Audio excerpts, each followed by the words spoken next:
Hey, what's going on, everyone? Welcome back to the channel and the podcast. And today we have a very special guest. We've been getting a couple of, some good stuff towards us here. And here we have content manager at FloHockey, NHL draft and prospect analyst, also of the Called Up the Prospects podcast, co-host Chris Peters. Chris, how you doing today, man? It's been a while since our last conversation. Yeah, Zach, I've been doing all right. It's just busy time of year with the Olympics and everything else. So just trying to keep a handle on everything at this point. Yeah, I mean, and how that usually is in hockey over the months that it's actually on, and even into the summer, because why not? It's pretty much year-round at this point. Yeah, so for everyone listening on here, Chris is a whiz when it comes to analyzing these prospects. I've always had a nice liking to what he writes and everything that he does over at Flo and over the years even before. So we're going to ask him a lot about the draft, maybe some trades that actually went on for prospects that we're getting back, and some other big news outside of the draft, of course. You don't want to keep it too stale.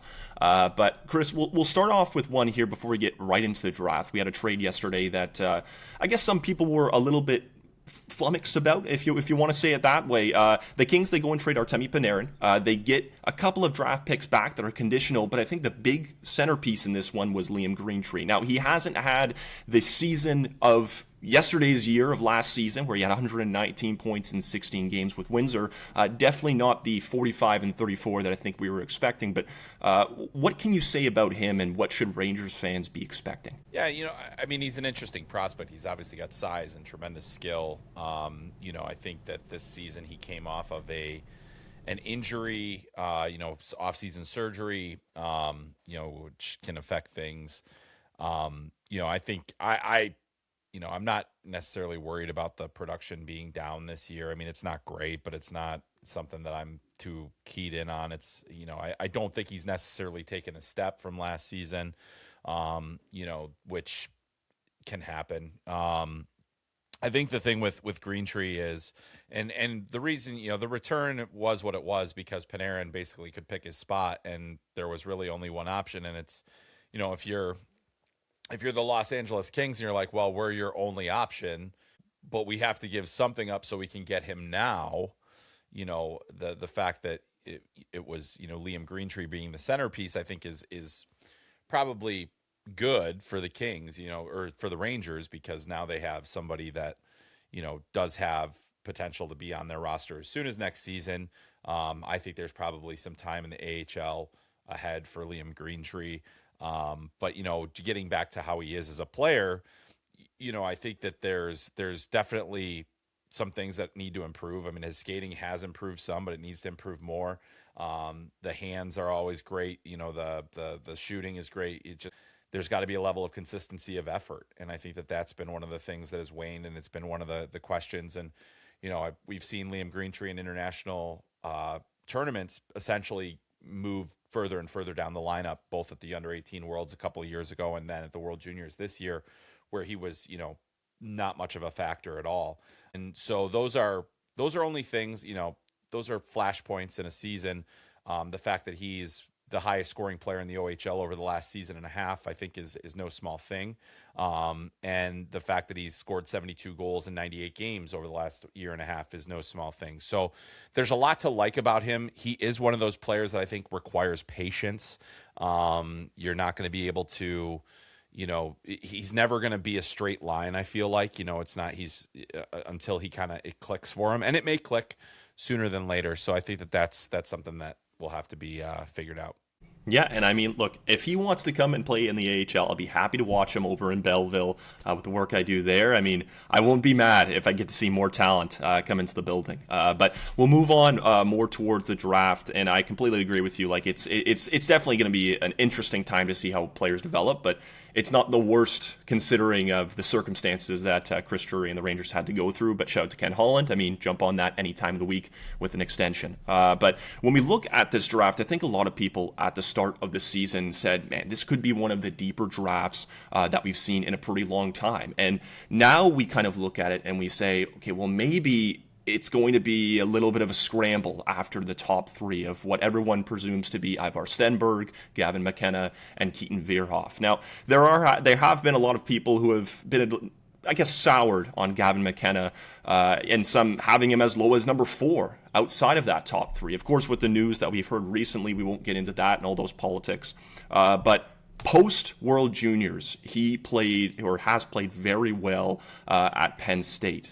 Why may people be souring on a guy like Gavin McKenna compared to a Keaton Verhoeff or an Ivar Stenberg? Is there a reason for it? Is it the versatility? Maybe is it the demeanor that we saw at the World Juniors? What are you seeing on that point, Chris?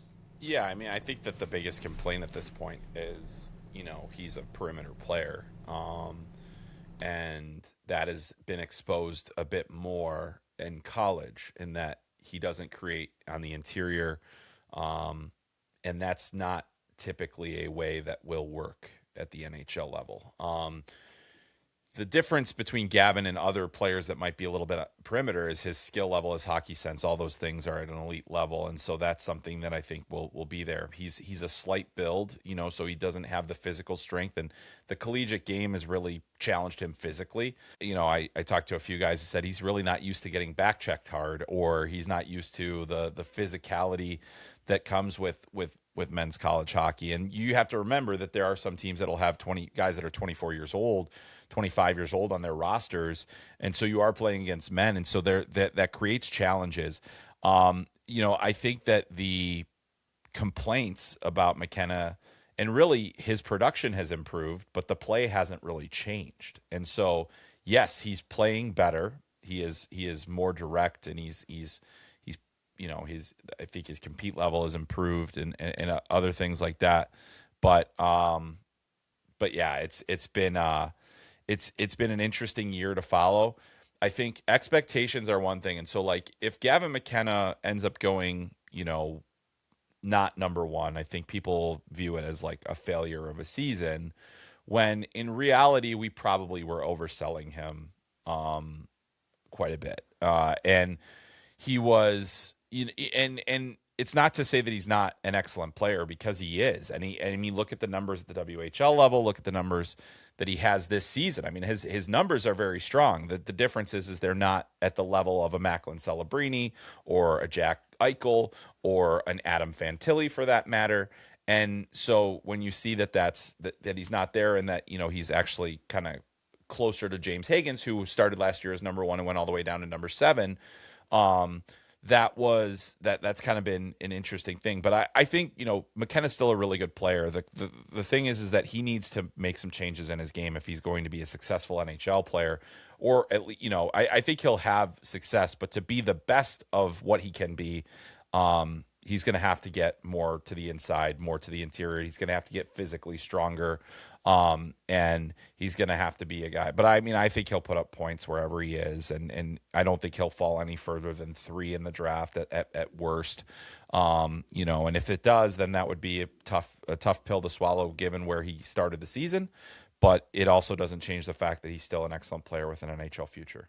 Yeah, you hit it right on the head there when you talked about the expectations being higher over the years than how it has kind of looked this year. We were talking about this kid to be generational talent, right? The guys we've had over the past couple of seasons, I think we've been spoiled up in Canada. You have Connor Bedard, Macklin Celebrini, and then Gavin McKenna, and then the years after, Maddox Schultz, Landon Dupont, right? So we get kind of lost in all of this hype that we see. But I think you said it right there. He's going to be scoring, but it's those outside traits, like how is he going to be able to develop that? And you've done some work for a couple of places, TSN, The Athletic, and Corey Pronman, he released some of his rankings that I think people were a little bit confused when we saw a guy in Gavin McKenna be at 4, and you said you don't see him falling at 3.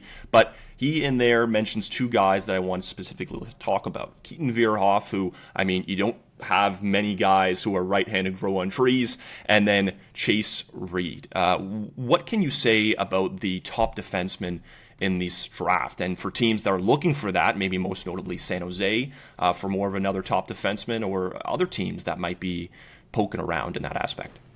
Yeah, so I think that the reason, because both McKenna and Stenberg are wings, wings aren't considered a premium position as defense and centers when it comes to the draft.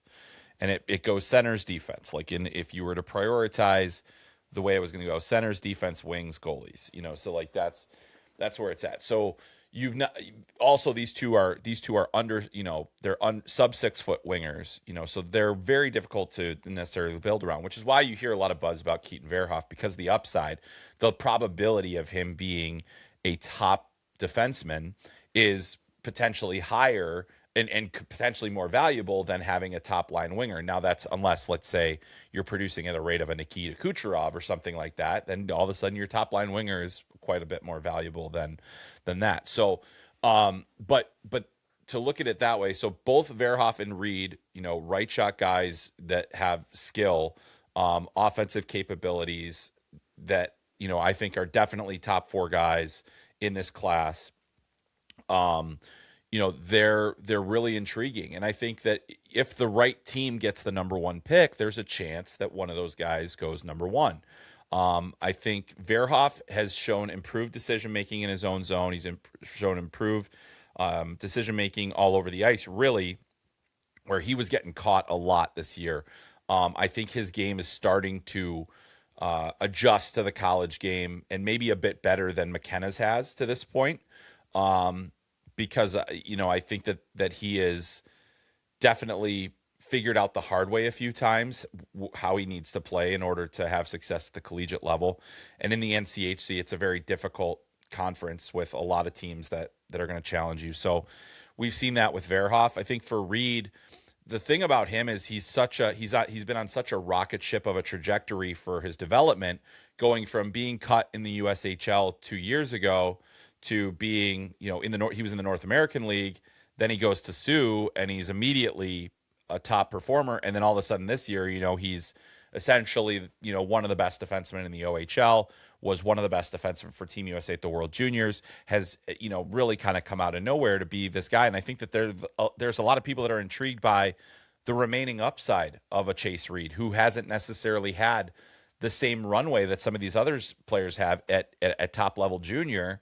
And, he's going to Michigan State next year, where they have been, they're really going to become probably one of the top NHL factories based on the prospects they've been getting. So, you add a player like Chase Reid to the mix, you let him go to Michigan State for a year or two and see what comes out on the other side. A lot of defensemen we've seen, like Cale Makar, Quinn Hughes, 2 years in college, Brock Faber, 2 or 3 years in college, Adam Fox, 3 years in college. Like, those guys tend to go right into the NHL and make a substantial impact. I think Chase Reid could very much be that next kind of guy. So you have Verhoeff, who's already there, Reid, who will be there next year.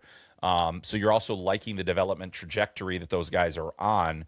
And that's why I think you could see the possibility of them leapfrogging one or both of McKenna and Stenberg. Yeah, and like I said at the start, and like you mentioned again, like these right-handed shots, they don't grow on trees. You don't get them very much, and when you can, you're gonna have to pay a hefty price, whether that means a draft pick or in free agency, and you're probably given a decent much of money in term. So we'll go from one kind of favored position to another. You mentioned it there, McKenna and Stenberg. They're not centers. Or even McKenna, he's not a true center. But a couple of names that kind of have maybe not flown under the radar, but have come up a little bit more now. One in Tynan Lawrence, who made the jump from Muskegon to the NCAA, and then Caleb Malhotra. His transition to the OHL seems to be going pretty well, even on a good team. He's been producing himself. Lawrence, 9 games played, 1 goal, only 1 point. Hasn't been the easiest. I think we were expecting that hard transition to see how he would do. What can you tell me about him? And then next, I know you talked about it a little bit. I saw one of your videos on Malhotra. What more can you say about his game? And as much as people like to say it might be more of he's on a good team, that's why he's producing, what's the reason, I guess, you could push back on that? Yeah, so, I think start with Lawrence first. It's been a tough transition to him going to BU. I think it was the gamble that he was willing to take. He felt like if he didn't go, there wouldn't be much of a chance for him to be the number 1 pick, even if he performed at a super high level at the USHL, which he didn't hadn't really been. This year, I think that he had started the year injured. It's been a tough year in terms of, him just being able to get on and stay on the ice this year. But he's got a lot of real good tools. And, the difference is in the background, Caleb Malhotra, meanwhile, is becoming one of the top producers in the OHL. Yes, he's on a great team, but, he didn't play in the OHL last season. He's coming into this new situation, and he's a driver. He's a guy that can drive play. He has those two-way capabilities. He's very competitive. He's dogged on the puck. He's got those NHL bloodlines on top of it. And I think, the questions were, would he produce at a high enough level? And I don't think Caleb Malhotra is going to be a high-end producer at the NHL level. I do think he's going to play the middle of the ice. He's probably going to be in the middle of your lineup. He's probably going to be a player that, you can put in a lot of different situations. He's versatile. He's also progressing at a pretty rapid rate. And that's been evident in what's happening in Brantford. You go to a team like that and you can get buried very easily. He did the opposite of that. He's become a key player for that team. And while he may not be, he's not going to produce at the level of a Jake O'Brien or a Merrick Vanacker, he is going to make a pretty significant dent in, what they're doing as a team and potentially, winning a championship. And, I think we saw last year, Caleb Denoye was, everybody just considered him such a winner because of what he did with Moncton and the way that he played in the playoffs. That's going to be a real test for Caleb Malhotra. Once we get to the OHL playoffs, how big of an impact is he going to have there? And I think that'll help him solidify his stock as one of, if not the top center in the draft. So, I think there will be other opportunities. Like Lawrence will be able to go to the Under-18 World Championship. He'll be able to do other things to potentially bolster his stock later in the season. But, Malhotra likely is going to be playing for an OHL championship at that time. So get there, potentially get to the Memorial Cup, make an impact. I think that's going to be the battle. There are a couple of other centers that could potentially kind of sneak into the conversation. Oliver Savanto from Finland is one of them. So, there's a number of players that could potentially kind of jump into the fold here. So it's going to be very interesting to see where things go next.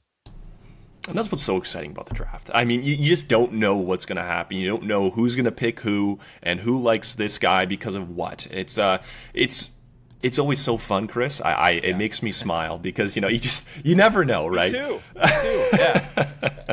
But we've talked a lot about, aside from Stenberg, we've talked a lot about the North American side of things. But the Olympics are around, right? Teams have sent their players. However, there are some nations who do have a little bit of a younger touch, let's just say. And there's one name that impressed at the World Juniors and now gets to go to the Olympics, and Albert Smits. A lot of people have had him in their top 10, their top 8, and some in their top 5 because of, what he's able to do and his size and just how he's able to lead play. What can you tell everyone about a guy that you may not be able to see so much of, at least over here in Canada and the United States? And Yeah. So Smits is a real interesting player. I mean, I think he kind of came out of nowhere. I saw him at the World Under-18s last year and thought he was good. Definitely a good player and somebody of interest, but did not anticipate that he'd be playing, top 4 minutes in Finland's top pro league, that he would be one of the better looking defensemen at the World Juniors, that he would make the Olympics at 18. He's giving off a lot of Moritz Seider vibes just in terms of the way that he carries himself, the kind of just, I think Moritz was a little more carefree, and Albert's is a bit more serious, but at the same time, there's the way that they play, it has a lot of rhymes. And I think that, one thing Alberts, we'll see if the offense, how high end the offense is. The defense has been really strong. He's an excellent skater. He plays physically. He can play in all these sorts of situations. And I think teams are going to really like him personally. Like, I think that there's a lot. He's kind of funny. He's got, he just cares so much about what he is doing. And I think, for Latvia to take a player like him to the Olympics, they had options, plenty of more experienced options. I remember hearing back in, it must have been early November, that he was probably going to be on their Olympic team. And, and then he goes to the World Juniors, has a good showing there. Latvia obviously didn't, they didn't pull off any of the upsets like they did last time. They almost did. They got real close. But really just to see a player like him thrive the way that he has, to play in the big minutes that he does, to really not be afraid of anything. He is definitely one to watch. I think he could very well be, he's in the mix, with Reid and Verhoeff and Karls and all those guys to be in that top tier defense. I think we're going to see a big run on defensemen in the top 10, potentially before we see the run on centers. And so that'll be really interesting. Oh, for sure. And I mean, just to, give it a little list of the defensemen. Obviously, we've talked about Keaton, Verhoeff. We just talked about Chase Reid, Albert Smits, Carson Karls, and like Xavier Willenu, Ryan Lynn. Like there's so many names in here that I think, if you took them, I don't think you're in the worst spot ever. But we'll stay on the Olympics quickly, and just for a little bit of a fun question here, Chris. Who's your pick? I'd like to know. I feel like I know who you're going to say, but I'd love to know, just as a little bit of a side note, what you're thinking about these Olympics, because it's been a long time, and I'm excited. I don't know if you're excited. I'm pretty excited. So I'm fired up. I really am. Like, I love international hockey. I have since I was a kid. I grew up in Chicago with my dad had like painting, like not like posters of paintings of the Miracle on Ice, and like cool. He had like framed news clippings of it. So like I grew up with that, like the Olympics being really the pinnacle. And I think initially I was really excited to see what it looked like without NHL players, and then I saw what it looked like, and I did not like that. So and no offense to anybody there, but it was kind of it's different. It's different. It's different. And I think the opportunity to have a best-on-best tournament, at this stage, especially now with this group, I unfortunately COVID robbed us of an opportunity to see this. I feel like we could have gotten multiple years of, McDavid versus Matthews or whatever whoever it was going to be. We don't, we'll have fewer of that, at least from them in their prime. And so, to see where we're at, I think, Canada and the U.S., Canada still has the very tippy top of the league in terms of, McDavid, McKinnon, Crosby, Celebrini now all of a sudden, it's so like they have, but I think, in terms of depth, the U.S., like I'd take the U.S. D-core over Canada's every day of the week. I would take their goaltending over Canada's every day of the week. I mean, so, that to me could be the difference in this. I think it's going to be because of the size of the ice surface too, speed is going to matter, but the game's going to be won in the smaller areas. And I think that's really where USA is going to thrive. So I'm American. So, I haven't seen an Olympic gold medal in my lifetime. I would like to at some point. I think if this group can't do it, there's going to be a lot of questions about what the heck we're doing as a country, because, we've also been in the midst of a couple of down years in the draft for the United States. This year will be also down. So, that's going to be something that I think a lot of people are going to be starting to think about, is like, where are we going? If we didn't win it now, when will it ever happen? So, getting as close as they did in Vancouver in 2010 with a much, not even close to the roster they have now, is going to be really, really interesting to watch. Yeah, well, Chris, watch what you say. He said, if it doesn't get it done, Cole Caulfield, Lane Hudson, you know what I mean? You hear it so much up here. I'm sure. It's crazy. I'm sure. And neither of those surprised me, in terms of the omissions. Jason Robertson didn't surprise me. They have a style that they want to play. They think it can work. They have plenty of scoring. we think, so we'll see what happens. But a healthy Quinn Hughes also, if you go between what happened at the Four Nations and what's going on at the Olympics, if Quinn Hughes is in that lineup, how different is that game? Oh my God! Yes, significantly, I think. Very much, very much. Yeah. Maybe it doesn't get to overtime, but anyway. We'll never know. We'll As a never Canadian, know. We'll never I'll know. raise my hands and say let's leave it there. But with Bill Guerin, I mean, he likes who he likes. He's gonna pick who he likes, and that's the final answer. There's not really much change in that guy, and why do it? He's been pretty successful his whole career. So but we'll get back. We got to be more serious now. We'll get back to the draft talk and go into, we talked about some guys that maybe not reaches, but some people we haven't really heard of. Is there a safe pick that you might be looking at right now, whether that means in the top 10 or top 15 for teams that may say, okay, I want the highest floor, maybe not the highest ceiling, but someone who could be a player, someone who I know is the safest kind of choice? Man, I don't know that one exists in this class. I think that, I would probably say like Stenberg probably has the highest floor because he's doing it at the professional level right now, and we're seeing that, that high end capability. Like, I think that he could hop into an NHL lineup as early as next season. Probably in a middle six role and eventually grow into a top line winger. I think that's helpful. I look at a guy like Carson Karls as well, where he does so many things well, nothing truly amazing. But that versatility, that ability that he has, I think is very intriguing. And I would be, he's a guy that I'm really looking forward to seeing in kind of develop and grow into this opportunity at the NHL level. So, I think that's it. But I really do feel like this is a class, we talked about it last year. The draft class, next year is going to be an amazing draft year. It only matters who the number one pick is. And that's what people say about next year's draft. It's going to be awesome. We were talking last spring, like those of us that follow it closely, were talking like, hey, this is not going to be, a superior draft class. It's going to have a good top end, we think.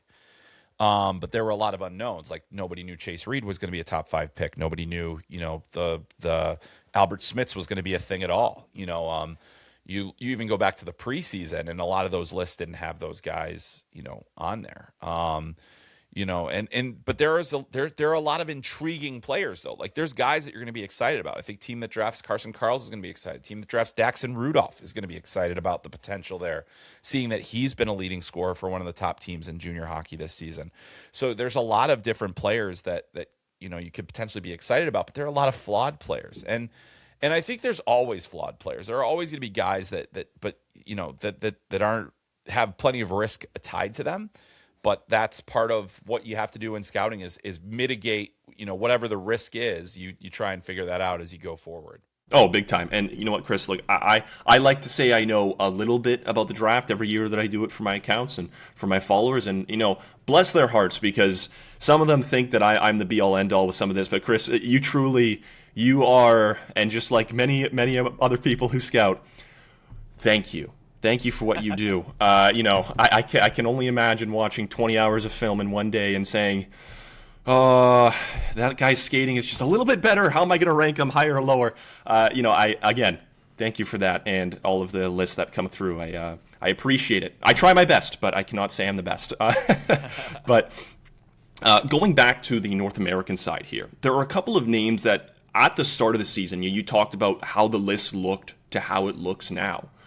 2 names in one in Ryan Roobroeck and 2 Ethan Belchetz. 2 of these players who were thought to be in the top 10 or be these impactful guys, couple of different games in some aspects. What has been going on there? I think a lot of people have been confused of why they've kind of not fallen off of a ledge, but maybe not produced at the rate that we were all expecting. Yeah, it's hard to pinpoint. I mean, I've probably watched those guys as much as I've watched any players here. I'm still a believer in Belchetz. I think Roobroeck's going to be fine too, or Roobroeck's going to be fine too. Like they'll play. Belchetz is the one where I feel like he has lost a little bit of his edge this year. He had that last year, which I think was really attractive to people. He's been a little bit more focused on the skill elements of his game, and I think that's been, it's good. He needs to be skilled. He can score from distance. He's got a great shot. He's got good hands. Like, there's so many things about him. He's 6'5", but they want 6'5" and mean, and be a heavy player, be hard to play against. And I do think that there are concerns about hockey sense, on various sides there. I think just in terms of, like, is it too, is there enough feel in his game? You know what I mean by that? Like, where it's like, you're kind of playing a little more freely and a little less structured. For sure. I think that that's probably something that could help him. In Roobroeck's case, I think, there's concerns about the skating, concerns about, compete in and out, being, kind of up and down. And yeah, I mean, it's been really remarkable to see that he has kind of fallen in a lot of places outside of the first round. And in talking with scouts, it seems to be where he's landing in a lot of lists at the midterm for them as well. And so, when you see that, you got to wonder, what's all there. I think, yeah, there were more. Obviously, the other thing, Roobroeck did not have a good start to the season. He's gotten better. He was basically benched at the CHL Top Prospects game against the NTDP, and so that's a real good, thing with, like, it's. You don't want to read too much into that, basically, is what I'm trying to say. You don't want to read too much into those one-off situations, but for Roobroeck in particular, like, he's not a guy that's going to have that extra buffer of, like, being able to go to the under 18s this year and pop off, because he's aged out. He was there last year. He played decently well there. But yeah, I mean, it's just it's been. I think a lot of people just kind of have watched his game and aesthetically they don't like it. I think that there's a lot of potential in that player still. I think he has enough of the hockey sense and the ability. It's about coming down to consistent compete level, having the right attitude, and just getting after it a little bit more. Because he does have the size and he has the hockey sense and the skill.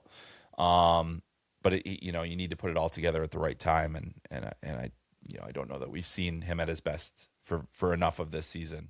Yeah, and you again hit it on the head again there. Like, what teams look at is that compete level, but the personality that you bring inside and out, day in, day out. How are you going to be with your game, trying to get yourself better? We talked about that with Smits a bit. That's why people like him so much. That's why he made the Olympics. His compete, him being a positive kind of force there, is so important. And before I get into my last question, which I like to ask for a lot of people in media and people in hockey and sport, I'm going to give you some rapid fires here on some of the prospects and see how what I guess comes to mind first. So, outperforming draft stock.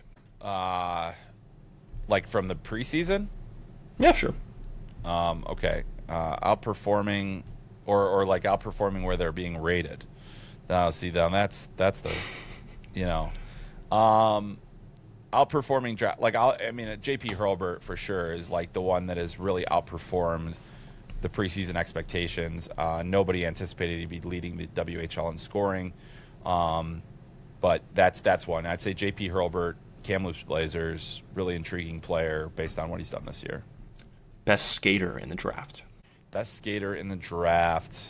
That is a good question. I try. Yeah. Best skater in the draft. Yeah, that's the thing. Like, this is a class where there's a lot of guys where the skating tool is like, it's okay. Why am I struggling with this? Yeah. Yeah. I'm gonna have. Let me come back to that. Sit on it. Okay. To that one. Yeah, I need to think about that a little bit more. Best shot. For whatever reason. Best shot. I'd probably say, in terms of power, accuracy, like among the defensemen, I think it's Verhoeff. Among the forwards, I don't know. I really like Belchetz's shot, especially good off the one-timer. Yeah, so I'll go with Belchetz for now. Best vision. McKenna. Fair enough. Yeah. Hockey IQ. I'd say probably McKenna again, the anticipation ability, all those different things. I think the hockey IQ and vision can kind of come into play. With McKenna in particular, just he knows what's happening on the ice at all times, and that's a key tool for him. Best hands. McKenna. Yeah, I think he's tremendously skilled, most skilled player in the draft easily. And before we get back into the best shot, when we talk about the one here, I want to say like most physical, I guess, if that's the best way to put it.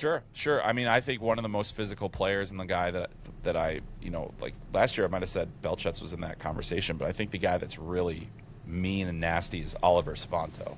Yes. He's big, he's thick, he plays professionally. I'm a big Oliver Savanto guy when it comes to just the nastiness of the game. And I think that's a reason why he's starting to climb his way into the conversation of being one of the top centers in this draft. And how do we have an answer for the best shot? Or fastest skater, right? Or is it best skater? Best skater. Yes, best skater. That's right. Best skater. So I will say, man, best skater in this draft with hang on, it's coming to me. This isn't very lightning-y. It's not very lightning-y. Best skater. I like to think I ask good questions. Yeah, I mean, man, this is not a great skating draft class, is it? I had trouble with it too. Yeah. I mean, I'll say like in terms of overall skating ability, multi-directional, good edges, good pace. I like what Chase Reid brings to the table. I think there's a lot of things there. Like, it was actually funny because at the beginning of the World Juniors, I was like, why does he look slow? And I think he was a little indecisive at the beginning of the tournament. And then as you saw him get into the confidence, he was able to, really open things up. So I think that he's a player that has that. But yeah, that, just even looking at the top of the class, like McKenna's got, he can, he's fine. Stenberg's fine. Reid pretty good. Smits pretty good on the feet. Verhoeff, I think, really good on the feet at his size. But yeah, you just go up and down the list, and there's really not a burner in that group. So it's an interesting thing. So I'll say, like, just in terms of the totality of skating, mobility, other things, I'll just say Reid. Yeah, not unfortunately, not everyone can be Cale Makar or Connor McDavid on their edges. But the last question was, we talk about the stories that we have, and I've had a couple of good ones of mine, but I find that everyone I ask always has a better one. What is your favorite story to tell from working in sport or just in hockey? I've had ones with Michael Russo where he's been trying to catch Zach Parise. Jesse Granger. He's told me a couple of good ones out being in Vegas and even before that.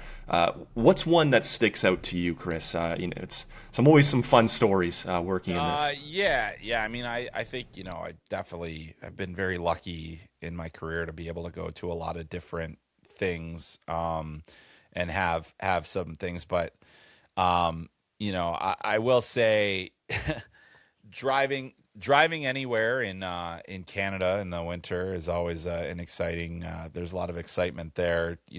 Obviously not going to the biggest cities in the world, but I'll share a story from earlier this year that was just kind of a crazy thing. So I was at the OHL Top Prospects game. This was just a few weeks ago. At the OHL Top Prospects game, and it was in Peterborough. I'm flying out of Toronto. I drive back through a bit of a blizzard. Like, the blizzard was starting. By the way, my rental car was a Nissan Kick. No. So a very small front-wheel drive car. Oh boy. So that was my first mistake. Second mistake was going to a hotel that didn't have covered parking. So wake up the next morning. Got to get my flight to the U.S.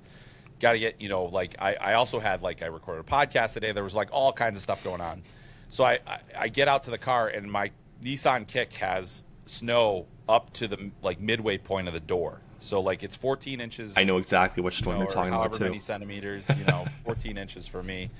I'm looking, I'm like, I can't get in the car. So I eventually like kind of walk, and I didn't have boots on because, I was like, I'm not going to be, I'm just going to the airport, right? Like whatever. So I don't have boots on. I don't have any snow gear on. So I trudged through the snow, can't get the door open. Then I finally get the door. I was just able to move it enough.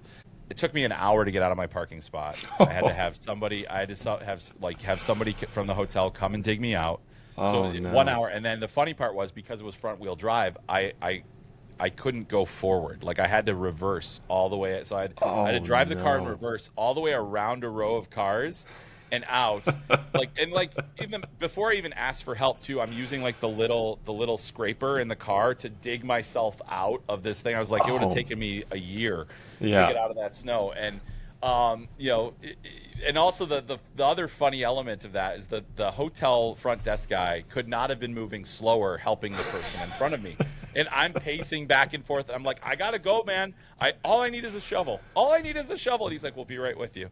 I was like, what are we doing? I'm just standing there, just trying. And meanwhile, the clock is ticking. I got to get through customs and all that other stuff.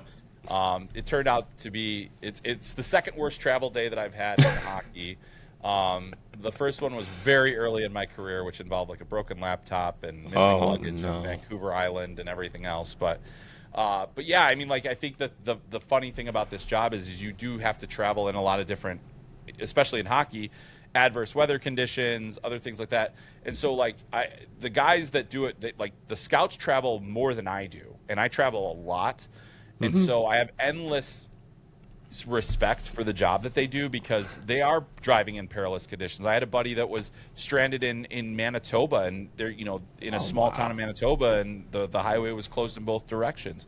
And so you're kind of like looking there's a lot of things that those people do to try to make your favorite team better, and sometimes they get a really I think a lot of people they're kind of easy to criticize because you don't know who they are in most cases.